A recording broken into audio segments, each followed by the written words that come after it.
Good evening everyone, how are you. स्वागत है आप सभी का हमारे यूट्यूब चैनल पे। आज का जो हमारा टॉपिक है 12th क्लास के इंडियन इकोनॉमिक डेवलपमेंट से है, जिसका नाम है Indian economy on the eve of independence. इस चैप्टर में हम देखेंगे कि इंडिया की जो इकोनॉमी थी उसका हिस्टोरिकल बैकग्राउंड क्या था। 1947 में जब इंडिया इंडिपेंडेंट इकोनॉमी के तौर पे पूरे वर्ल्ड के सामने आया तो उसमें इंडिया की इकोनॉमिक कंडीशंस क्या क्या थी। ठीक है, अब इस इकोनॉमिक कंडीशन को एनालाइज करने से पहले मुझे ये भी पता होना चाहिए कि more than a period of 200 जो ब्रिटिश ने उन्होंने हमारे ऊपर शासन किया था, इस इकोनॉमी को उन्होंने अपने तरीके से चलाया था। ठीक है, तो उन्होंने जो इकोनॉमी मुझे हैंड ओवर की थी, या इंडिया जब एज ए इकोनॉमी पूरे वर्ल्ड के सामने आया तो उस समय जो ब्रिटिश ने इंडियन इकोनॉमी का एक्सप्लॉयटेशन किया था उसके बारे में मुझे समझना होगा। ठीक है, तो मेरा जो फर्स्ट पेज होगा इस चैप्टर में वो सबसे पहले होगा कॉलोनियल एक्सप्लॉयटेशन। ठीक है, अब कॉलोनियल एक्सप्लॉयटेशन का मतलब क्या हुआ कि यहाँ पे जब दो कंट्री या दो इकोनॉमी मिलकर साथ काम करते हैं, जिसमें एक इकोनॉमी क्या होती है रूरल होती है, दूसरी इकोनॉमी क्या होती है कॉलोनी होती है। ठीक है, अब जो कॉलोनियल इकोनॉमी होती है वो इकोनॉमी के और उस रूरल इकोनॉमी के ऑर्डर्स को फॉलो करती है, यानी जितने भी लोग होते हैं वो सारे उस रूरल इकोनॉमी के वहां पे अप्लाई होते हैं, या उस कंट्री में जो रूरल कंट्री होती है वो उस कॉलोनियल कंट्री को अपने हिसाब से क्या करती है, तय करती है। ठीक है, तो जो ब्रिटिश इकोनॉमी थी या ब्रिटिश तो उन्होंने मोर देन पीरियड ऑफ 200 हमें रूल आउट किया। ठीक है, तो उन्होंने किस तरह इंडियन इकोनॉमी का एक्सप्लॉयटेशन किया, इसको मैं समझूंगा by the exploitation of 3 vital sector of performance of an economy, and these are agriculture sector, industrial sector and international trade या फॉरेन ट्रेड। ठीक है, तो सबसे पहले हम बात करेंगे colonial exploitation of agriculture sector. ठीक है, अब एग्रीकल्चर सेक्टर का एक्सप्लॉयटेशन उन्होंने किया किससे, लैंड रेवेन्यू सिस्टम, जिसको हम बोलते हैं जमींदारी सिस्टम। अब जमींदारी सिस्टम के अंतर्गत क्या होता था कि ट्रायंगुलर रिलेशनशिप एस्टेब्लिश किया जाता है किसके बीच में, गवर्नमेंट के बीच में, दूसरा जो ओनर ऑफ द सॉइल है उसके बीच में, और तीसरा क्या था, टीलर ऑफ द सॉइल। ठीक है, अब जो गवर्नमेंट होती थी वो ओनर ऑफ द सॉइल को क्या करती थी, परमानेंट ओनर डिक्लेयर कर देती थी, इसको जमींदार के नाम से भी जाना जाता है। ठीक है, और उसकी परमानेंट ओनरशिप के लिए कुछ परसेंटेज किसका, लैंड रेवेन्यू का वो क्या इससे चार्ज करती थी। ठीक है, दूसरी तरफ क्या किया, इसको परमानेंट ओनरशिप के साथ साथ क्या कहा इन्होंने कि हम आपसे फिक्स परसेंटेज लेंगे किसका, लैंड रेवेन्यू का, और हम आपको फ्री हैंड रखते हैं कि आप टीलर ऑफ द सॉइल से जितना चाहे आप उतना चार्ज कर सकते हैं। ठीक है, तो एग्रीकल्चर सेक्टर का जो एक्सप्लॉयटेशन हुआ उसमें जमींदारी सिस्टम का रोल सबसे ज्यादा था। ठीक है, अब टीलर ऑफ द सॉइल का मतलब क्या हुआ, यहाँ पे उसका अनलिमिटेड लेवल पे क्या हुआ, एक्सप्लॉयटेशन हुआ। एक्सप्लॉयटेशन होने के साथ साथ क्या हुआ कि जो भी लैंड रेवेन्यू या जो भी आउटपुट उस particular part of agriculture land से टीलर से वो कल्टीवेशन की एक्टिविटी के माध्यम से जनरेट करता था,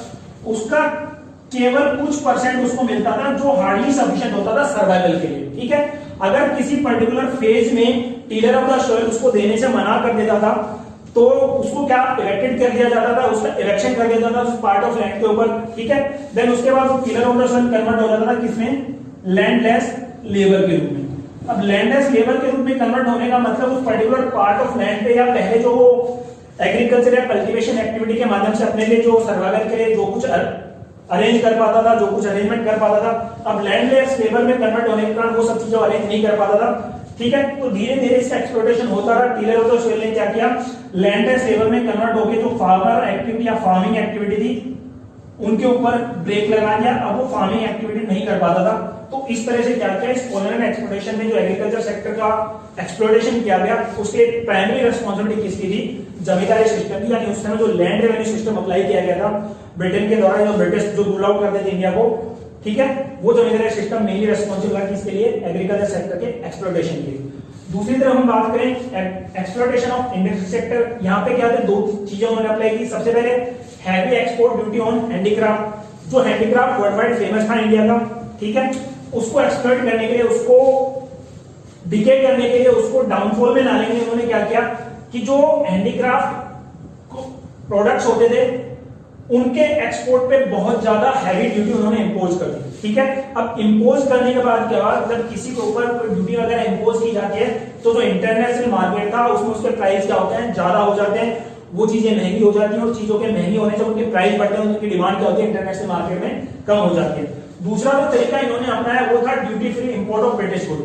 ठीक है, अब जो ब्रिटिश गुड्स थे, जो ब्रिटिश इंडस्ट्री में बनते थे, फाइनल गुड्स, फिनिश गुड्स, उनको इंपोर्ट कर देते वो ड्यूटी फ्री, यानी उनके इंपोर्ट के ऊपर किसी तरह का कोई एक्स्ट्रा चार्ज उन्होंने इंपोज नहीं किया। ठीक है, तो वो यहाँ पे इंडियन मार्केट में रीजनेबल प्राइस पे क्या हुआ है, जो ह्यूमन बींग्स हैं, जो सोसाइटी के लोग हैं, उनको अवेलेबल होने लगे। तो धीरे धीरे क्या हुआ, जो इंडस्ट्रियल सेक्टर था उसका भी क्या हो गया, एक्सप्लॉयटेशन हो गया।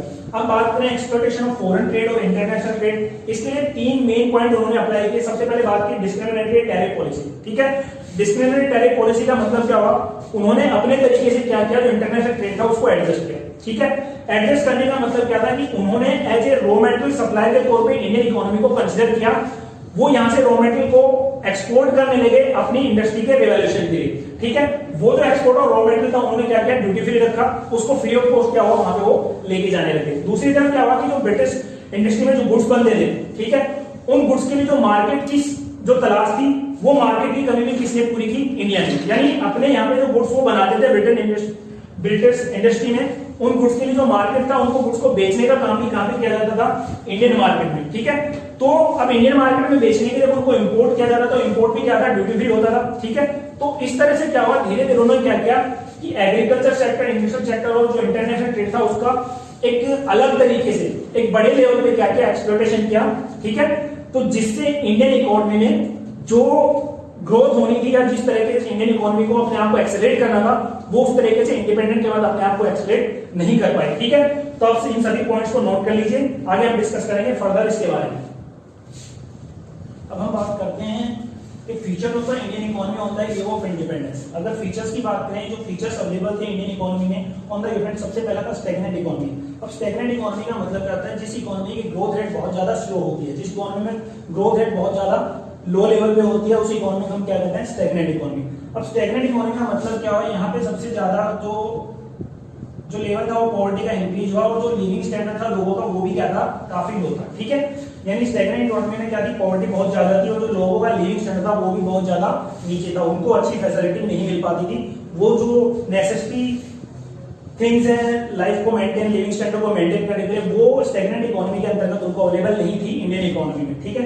बात करें बैकवर्ड इकोनॉमी, बैकवर्ड इकोनॉमी का मतलब है, बैकवर्ड इकोनॉमी वो होती है जिसके अंतर्गत जो पर कैपिटा इनकम है वो बहुत ज्यादा लो होती है, ठीक है। पर कैपिटा इनकम की अगर बात करूं कंपेयर टू अदर जो इकोनॉमी में, इंडियन इकोनॉमी में होता है ईव ऑफ इंडिपेंडेंस, जो पर कैपिटा इनकम थी वो बहुत ज्यादा क्या थी, लो थी, जिसको एक अलग स्टैंडर्ड पे होना चाहिए था, लेकिन वो स्टैंडर्ड पे नहीं थी। तीसरे पॉइंट पर अगर बात करें एग्रीकल्चर बैकवर्डनेस, एग्रीकल्चर बैकवर्डनेस का मतलब यहाँ पे हम कह सकते हैं लो प्रोडक्टिविटी थी, ठीक है। और प्रोडक्टिविटी का मतलब हम प्रोडक्टिविटी को डिफाइन करते हैं किसी पर्टिकुलर पार्ट ऑफ लैंड की जो प्रोडक्शन कैपेसिटी है उसके रिगार्डिंग, ठीक है। तो जितना उसकी कैपेसिटी थी एग्रीकल्चर लैंड की, उतना प्रोडक्शन हमें नहीं मिल पाता था, ठीक है। This is the another feature of Indian economy on the eve of independence. Moving to the other point, industrial backwardness. Industrial backwardness का मतलब क्या था कि यहाँ पे कैपिटल गुड्स के लिए कोई भी इंडस्ट्री अवेलेबल नहीं थी, ठीक है। और हैवी इंडस्ट्री का बहुत ज्यादा अभाव था, यानी हैवी इंडस्ट्री के नाम पे यहाँ पे कुछ भी नहीं था, अगर हम बात करें Indian economy on the eve of independence. Fifth point अगर बात करें पुअर इंफ्रास्ट्रक्चर, पुअर इंफ्रास्ट्रक्चर का मतलब यहाँ पे बात करें ट्रांसपोर्ट फैसिलिटी की, कम्युनिकेशन फैसिलिटी की, इंफ्रास्ट्रक्चर फैसिलिटी की, तो वो केवल ना के बराबर यहाँ पे थी इंडियन इकोनॉमी अगर बात करें on the eve of independence. Moving to the last point in the feature of Indian economy on the eve of independence, heavy dependency on import. उस समय की जो इकोनॉमी थी वो बहुत ज्यादा डिपेंड करती थी किसके ऊपर, इंपोर्ट के ऊपर। अब वो इंपोर्ट चाहे कैपिटल गुड्स का हो या कंज्यूमेबल गुड्स का हो, ठीक है। तो these are the 6 feature of Indian economy on the eve of independence. Now talking about the agriculture sector या feature of agriculture sector on the eve of independence. यहाँ फर्स्ट पॉइंट है लो production है लो productivity. Agriculture sector का जो production level था, ये जो productive level था वो बहुत ज्यादा लो था, प्रोडक्टिविटी नाम मात्र के बराबर थी, यानी जो एग्रीकल्चर लैंड में जितनी उसकी कैपेसिटी उतना प्रोडक्शन हमें नहीं मिल पाता था। सेकंड पॉइंट में बात करें high degree of uncertainty. High degree of uncertainty का मतलब क्या था कि इंडिया में एग्रीकल्चर पहले भी और अब भी डिपेंड करता है रेनफॉल के ऊपर, ठीक है। अगर रेनफॉल किसी पर्टिकुलर सीजन में अच्छा होगा तो आउटपुट जो एग्रीकल्चर सेक्टर का बहुत ज्यादा अच्छा होता था, अगर रेनफॉल कम हुआ तो आउटपुट भी क्या होता है एग्रीकल्चर सेक्टर का बहुत ज्यादा कम होता था। That's another feature of agriculture sector on the eve of independence. Talking about third feature of agriculture sector, dominance of subsistence farming. Subsistence farming का मतलब क्या होता है कि जो फार्मिंग एक्टिविटी केवल और केवल जीवन यापन के लिए की जाती है, ठीक है। ये बहुत ज्यादा इंपॉर्टेंट फीचर है अगर बात करें एग्रीकल्चर सेक्टर के on the eve of independence exam point से। सब्सिस्टेंस फार्मिंग का मतलब क्या होता है कि ऐसी फार्मिंग एक्टिविटी जो केवल अपने जीवन यापन के लिए की जाती है, जिनमें बिल्कुल भी इस बात का उद्देश्य नहीं होता कि कुछ सरप्लस प्रोडक्शन करके उसको मार्केट में बेच लें, ठीक है। जो कोर मोटिव था एग्रीकल्चर एक्टिविटी का, कल्टीवेशन एक्टिविटी का, वो यही था कि हमारे जीवन यापन में जितना पर्याप्त हो हम केवल उतने तक प्रोडक्शन करेंगे, सरप्लस प्रोडक्शन को करना, उसको मार्केट में बेचना, ऐसा इंटेंशन उस समय के जो टीलर ऑफ द सॉइल थे उनका नहीं होता था। Moving to the fourth point, small and fragment land holding. Small and fragment land holding का मतलब क्या था, जो एग्रीकल्चर के लायक लैंड थी या जो कल्टीवेशन एक्टिविटी करने के लिए लैंड थी वो स्मॉल लेवल पे थी, बहुत छोटी छोटी मात्रा में अलग अलग प्लेसेस पे अलग अलग जगह पे अवेलेबल थी, ठीक है। तो इसका इंपैक्ट क्या आता था कि जो एग्रीकल्चर या कल्टीवेशन एक्टिविटी वो अनइकोनॉमिकल होती थी। अनइकोनॉमिकल का मतलब क्या होता है कि जहां पे प्रोडक्शन लो होता था और कॉस्ट बहुत ज्यादा हाई होती थी, ठीक है। उसके बाद अगर बात करें नेक्स्ट पॉइंट में, तो एग्रीकल्चर सेक्टर का जो फीचर था वो था लैंड रेवेन्यू सिस्टम, जिसके बारे में हमने बात की थी जब हमने बात की थी colonial exploitation of agriculture sector. Land revenue system जिसको हम जमींदारी सिस्टम के नाम से भी जानते हैं, किस तरह से ट्रायंगुलर रिलेशनशिप एस्टैब्लिश किया गया किसके बीच में, owner of the soil government और टीलर ऑफ द सॉइल, उसका टीलर ऑफ द सॉइल का लगातार कंटिन्यूअसली एक्सप्लॉयटेशन किया गया। Talking about the last point, gulf between the owner of the soil and tiller of the soil. अब जो एक distance दोनों के बीच में था टीलर ऑफ द सॉइल का, ओनर ऑफ द सॉइल का। ओनर ऑफ द सॉइल का मतलब जो उस पर्टिकुलर पार्ट ऑफ लैंड का ओनर होता था, टीलर ऑफ द सॉइल का मतलब वो व्यक्ति होता था जो उसके ऊपर cultivation agriculture activity carry out करता था। अब इन दोनों के बीच में जो गैप था वो एक इंपॉर्टेंट फीचर है एग्रीकल्चर सेक्टर का on the eve of independence. अब इस फीचर के तहत होता क्या था कि जो ओनर ऑफ द सॉइल था वो आउटपुट में अपना शेयर क्या करता था, ज्यादा लेता था और कॉस्ट में कभी भी हिस्सा नहीं लेता था, ठीक है। जो टीलर ऑफ द सॉइल था वो hardly get enough to survival, यानी उसको केवल इतना ही मिल पाता था कि अपना वो सर्वाइवल कर सके, ठीक है। तो उसकी डेवलपमेंट को कभी भी कंसिडर नहीं किया गया ओनर ऑफ द सॉइल के ऊपर, ठीक है। दूसरा क्या था, ओनर ऑफ द सॉइल था वो मतलब फ्रीक्वेंटली क्या करते थे, लैंड रेवेन्यू को लगातार इंक्रीज करते रहते थे, ठीक है। और जो लैंड रेवेन्यू एवरेज में उनको आमदनी होती थी, जो रेवेन्यू जनरेट होती थी उसको अपनी लग्जरी लाइफ के ऊपर खर्च करते थे। उन्होंने कभी कोशिश नहीं की कि उसका कुछ हिस्सा टीलर ऑफ द सॉइल को देके या फिर कुछ ऐसा करके जिससे टीलर ऑफ द सॉइल को भी क्या करें, डेवलपमेंट का बेनिफिट मिले, यानी उसका लिविंग स्टैंडर्ड भी क्या हो सके, इंप्रूव हो सके, ऐसे उन्होंने कभी कोशिश नहीं की, ठीक है। तो these are the feature of Indian economy on the eve of independence and what was the feature of agriculture sector on the eve of independence. अब हम बात करते हैं कि what was the condition of Indian sector on the eve of independence. Indian sector में दो feature हैं वो बहुत ज्यादा इंपॉर्टेंट है। First of all decay of handicraft and second one being growth of modern industry, ठीक है। नाउ डीके ऑफ हैंडीक्राफ्ट कैसे मेक श्योर किया ब्रिटिश ने, सबसे पहले अप्लाई किया उन्होंने discriminate tariff policy. Discriminate tariff policy का मतलब ड्यूटी फ्री एक्सपोर्ट उन्होंने रखा, ड्यूटी फ्री इंपोर्ट रखा, ठीक है। अब इंडिया को एज रॉ मटेरियल सप्लायर उन्होंने इस्तेमाल किया, ठीक है। तो अपने यहाँ से मतलब इंडिया से एक्सपोर्ट करके वो कहां पे लेके गए, ब्रिटेन में, ठीक है। फिर ब्रिटेन के जो फिनिश गुड्स उनको लाके इंडियन मार्केट में क्या किया, उन्होंने बेचा, तो ड्यूटी फ्री इंपोर्ट भी रखा, ठीक है। दूसरा क्या था कि जो हैंडीक्राफ्ट का एक्सपोर्ट था उसके ऊपर बहुत ज्यादा ड्यूटी, हैवी ड्यूटी उन्होंने क्या कर दी, इंपोज कर दी, जिससे इंटरनेशनल मार्केट में जो हैंडीक्राफ्ट प्रोडक्ट थे उनकी डिमांड लगातार क्या होती गई, कम होती गई, ठीक है। तो इस तरह के सिस्टमेटिक तरीके से क्या किया, हैंडीक्राफ्ट को डिस्ट्रॉय किया, उसका डिके किया। दूसरा जो फीचर है इंडस्ट्रियल सेक्टर का, competition from the machine made goods. अब एक इंपॉर्टेंट फीचर ये था कि हैंडीक्राफ्ट प्रोडक्ट्स की अगर बात करें जो इंडिया में अवेलेबल थे वो मैन मेड होते थे, उनको हाथों से बनाया जाता था। अब जो ब्रिटेन से गुड्स आते थे वो मशीन मेड होते थे, ठीक है। तो जो मशीन मेड गुड्स थे उन्होंने कंपटीशन देना शुरू कर दिया किसको, हैंडमेड गुड्स को, ठीक है। तो उससे भी क्या हुआ, जो हैंडीक्राफ्ट के प्रोडक्ट थे जिनकी डिमांड इंडिया में जब बहुत ज्यादा होती थी उनकी डिमांड भी लगातार क्या होने लगी, कम होने लगी, ठीक है। थर्ड जो था new pattern of demand. New pattern of demand को अगर आप समझ सकते हैं, जैसे जो ब्रिटिश यहाँ पे रूल करते थे वो यहाँ पे घूमते फिरते थे, जो लोग क्या थे उनके कल्चर से मोटिवेट होते थे, उनके जैसा बनने की सोचने लगे, ठीक है। तो धीरे धीरे उन्होंने अपना जो पैटर्न ऑफ डिमांड था उनके कल्चर के अकॉर्डिंग करना शुरू कर दिया, ठीक है। तो जिससे जो डोमेस्टिक गुड्स थे या जो इंडिया में गुड्स बनते थे उनकी डिमांड लगातार कम होती गई, ठीक है।